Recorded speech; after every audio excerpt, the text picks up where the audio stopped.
What if I told you that the most tragic event in Islamic history wasn't just about a battle, but about betrayal, broken promises, and the ruthless hunger for power?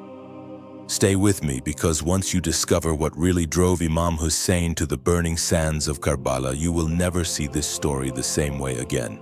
The road to Karbala winds back to the fragile dawn of the Muslim community. A moment when the Ummah was still finding its feet after the passing of Prophet Muhammad in 632 CE. Imagine a vast Arabian horizon lit by hope and uncertainty at once. Caravans moving along dusty trade routes, tribes newly united by faith yet still carrying centuries-old rivalries, and distant cities only beginning to echo with the call to prayer. In that formative hour, leadership rested on a delicate agreement: choose the most righteous, the most capable, through shura, shared consultation. No golden throne awaited the caliph. No coronation crown glittered in Medina's early morning sun. Authority was carried in humble sandals and measured by justice, modesty, and service. But history rarely stays ideal for long. Even during the era of the four Rashidun, Abu Bakr, Umar, Uthman, and Ali, the seeds of tension were quietly sprouting. Trade wealth poured into Arabia from Persia, Egypt, and the Levant. New converts arrived faster than scholars could teach them, and ambitious clans who once fought Islam now sought space at its center.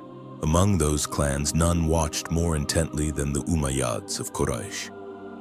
Before Islam, they had managed Mecca's lucrative pilgrim trade and held lofty social rank. After Islam, many embraced the faith sincerely, yet some carried an unspoken dream. If destiny again offers us the reins, this time we will never let go. That dream took shape when Uthman ibn Affan, a pious, generous companion, yet also an Umayyad elder, became the third caliph.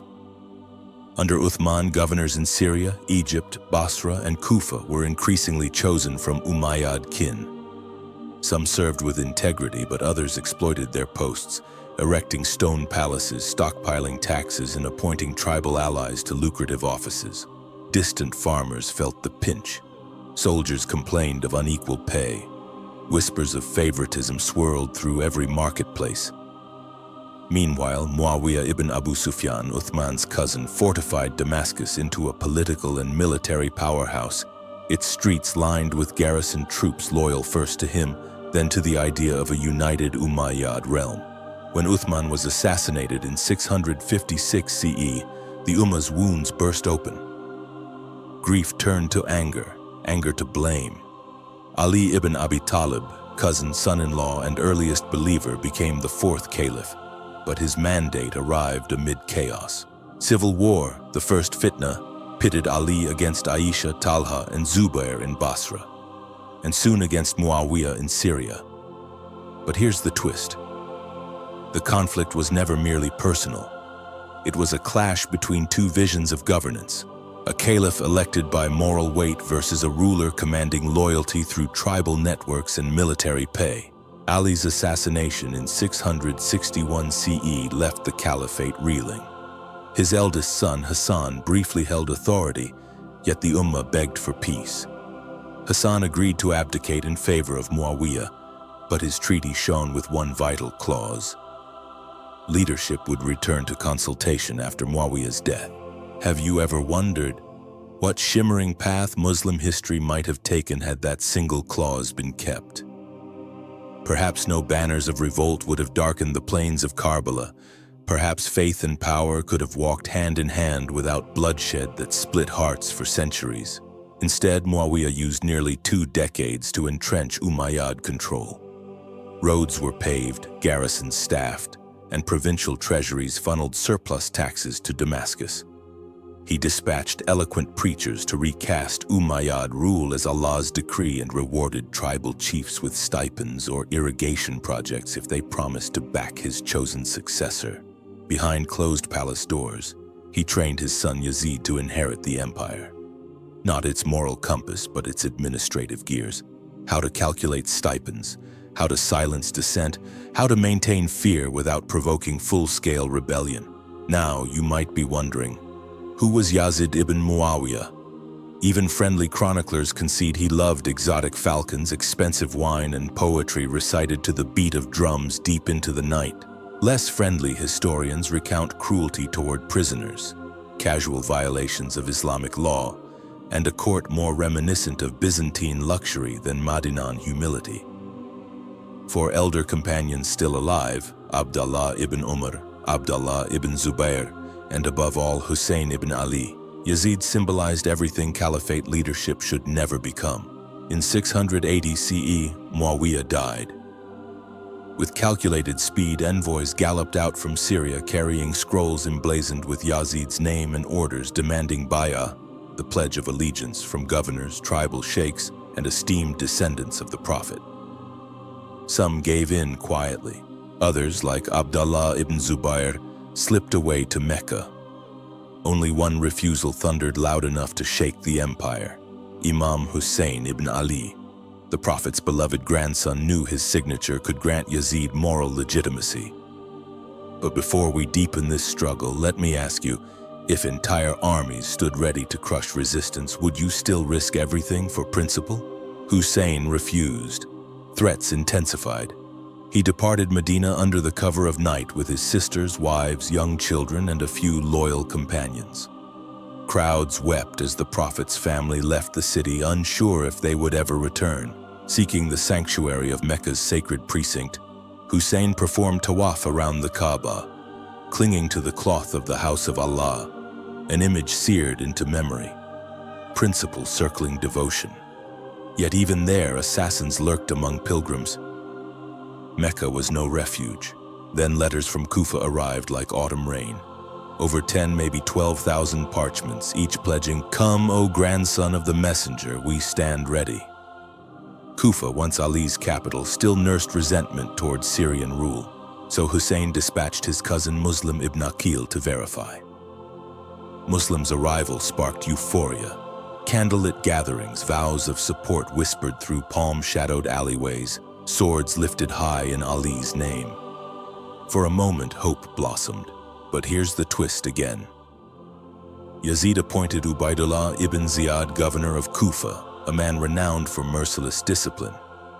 Cloaked in black, he entered the city by night, spreading coins to win tribal turncoats and threats to paralyze the wavering.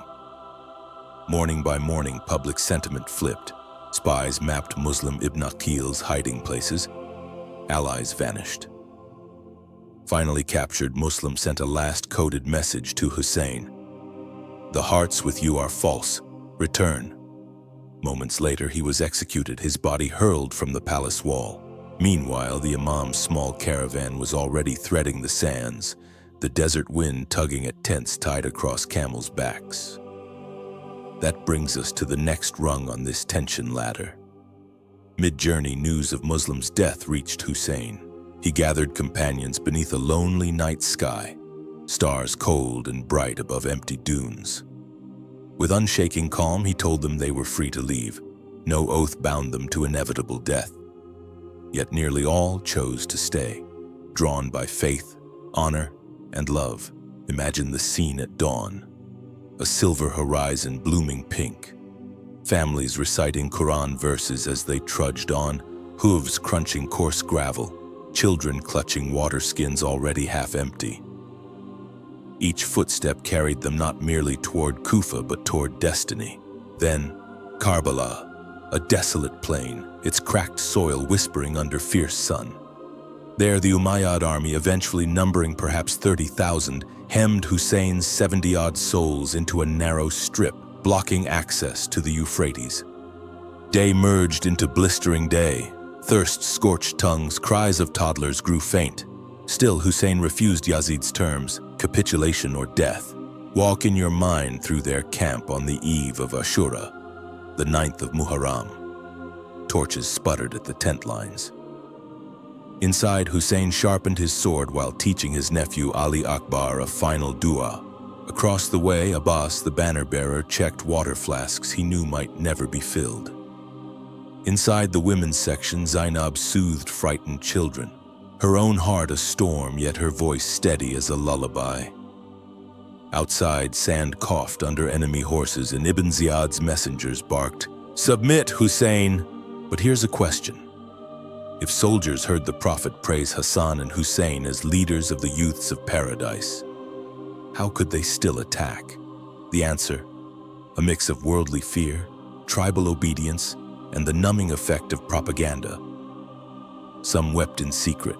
Others crossed over to Hussein's side under cover of darkness, preferring martyrdom to complicity. Ashura donned scarlet. Waterskins lay empty. Hussein offered one final sermon invoking lineage and justice, but commanders responded with arrows that darkened the sky. Battle erupted. One by one, companions rode out. Elderly Muslim converts who had fought at Badr, teenage servants refusing to abandon their master, even Qasim, Hussein's brother's son, barely reaching adulthood, charging in ill-fitting armor. Each martyr bought a few heartbeats of dignity at the price of life. Abbas mounted a daring dash to the river, filled a goatskin with water, but fell beneath a forest of spears before reaching the infant Sakina. His arm severed, the flask torn, he died whispering apology for undelivered water. Under the sun's zenith, only Hussein remained. Armor dented, forehead bleeding, he gazed toward the river one last time and raised a trembling prayer. Then the final assault came. Blows rained, blades flashed. Hussein fell. The desert held its breath. Silence. Then the Umayyad commander Shamir ordered the unimaginable. Hussein's head severed, lifted on a spear. Cheers mixed with sobs among the troops. Triumph tasted bitter even to the victors. Now you might be wondering, what unfolded after Karbala's dust settled? The surviving women and children, shackled and veiled, were marched from Karbala to Kufa, then to Damascus. Yet every courtyard echoed with Zainab's fearless oratory. Even in chains, she declared, "I saw nothing but beauty. Beauty and sacrifice, in truth prevailing over tyranny." Crowds that had cheered Yazid now murmured shame. Some openly cursed the caliph. Within a generation, revolts erupted from Hijaz to Persia, toppling Yazid's short-lived line. Karbala's meaning outgrew its geography. For Sunnis, it became a caution against unjust rule. For Shias, a pillar of identity anchored in patient endurance and moral resistance. Sufis sang elegies of the soul's struggle against ego, while poets from Persia to the Indian subcontinent painted Ashura in rivers of ink and tears. Even non-Muslim historians cite Karbala as one of history's clearest lines between conscience and coercion. So as you ponder this journey, spanning Medina's palm groves, Damascus's marble halls, and Karbala's wind-scraped plain, ask yourself, in a world where truth is often silenced by power, where comfort tempts us to look away, would you stand like Hussein on the side of justice, even if only words are your sword? Because sometimes, one stand resonates beyond its moment, echoing across deserts and centuries, reminding every heart that hears it. Dignity is priceless, and those who defend it live forever.